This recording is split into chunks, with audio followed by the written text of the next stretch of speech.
Good morning, students. I hope all of you are well. Let's begin today's lesson.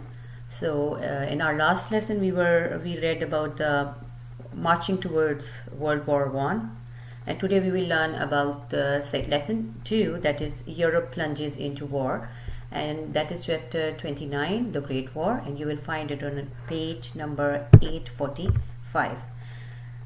Okay, so before we begin the lesson, first we are going to see the important terms and people. So this will help us to understand the lesson more clearly. First term here I selected is central powers. Whenever you will read the word central powers, you should know the central power. It's Germany, Austria-Hungary, and other nations who fought on their side. All of them are called central powers. And then we have allies. When you read the word allies, it means Great Britain, France, Russia, and other nations who fought on their side. So this union of countries is called allies. Then we have another term, Western Front.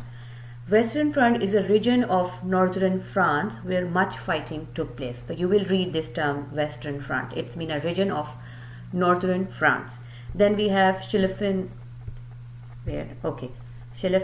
Plan. What is Schlieffen Plan? It was Germany's plan for winning the war onto France. Then we have trench warfare. Trench warfare, it's a fighting from trenches dug in the battlefield. And the last term we have is the Eastern Front, going along German-Russian border where much fighting took place. So Eastern border is the region that is along the German-Russian border. Okay, so here we begin. The first topic is the Great War begins. The system of alliance turned the war between Austria-Hungary and Serbia into a wider war. Russia moved against Austria-Hungary. It figured that Germany would support Austria-Hungary, so it moved troops against Germany as well. Germany declared war on Russia. Soon after, it also declared war on Russia's ally, that is France. Great Britain declared war on Germany. So Germany and Austria-Hungary, they were called the Central Powers, and Bulgaria and the Ottoman Empire, they joined Germany and Austria-Hungary. So this is how you are seeing that who is fighting against whom. So here we see the names that who is fighting against whom. So you see that France, Britain, and Russia, they were called the allies, and German, Austria-Hungary were called the Central Powers, and they were late joined by Italy, which broke with Germany, Austria-Hungary. So you should know what is Central Power, what is ally, and who is fighting against whom. Then next lesson is about a bloody stalemate. Okay, so German had a plan for winning the war on two fronts. This was the plan of Germany. So the first front would be in France, the Western Front, and after defeating France, Germany planned to turn east to face Russia. And this Schiffel plan, as we read in the beginning, that what was Schiffel plan? That Germany, it was a Germany plan for winning the war on two fronts. So according to this plan, because of this plan, it called for a rapid push through France and a quick defeat of that nation, and then it attacked on Russia. So after the German army moved almost to Paris, however, French defenses strengthened and stopped them in September 1914. So after the German army moved to Paris, what happened? The French defenses strengthened and stopped them in September. Both sides became bogged down in bloody stalemate.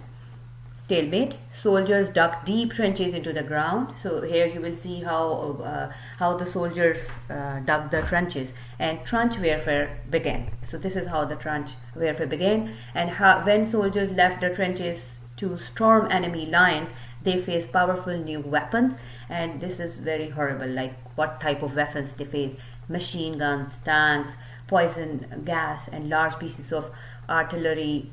And all of these weapons, they killed hundreds of thousands of soldiers. So that's why it is called a bloody stalemate. Then we have the battle on the Eastern Front. The war on the Eastern Front showed more movement at first. but it was equally destructive. So Russian armies attacked both, they attacked on Germany and Austria-Hungary, and they had some early success but were driven back in both places. So one reason was that the Russia did not have a fully industrial economy, and it could not keep troops supplied. And meanwhile, the other allies were unable to ship supplies to Russian ports. Still, but if you see, still Russia had a huge population and could send millions to war. So the large Russian army provided a constant threat to Germany, and this threat prevented Germany from putting its full resources against the Allies in the West.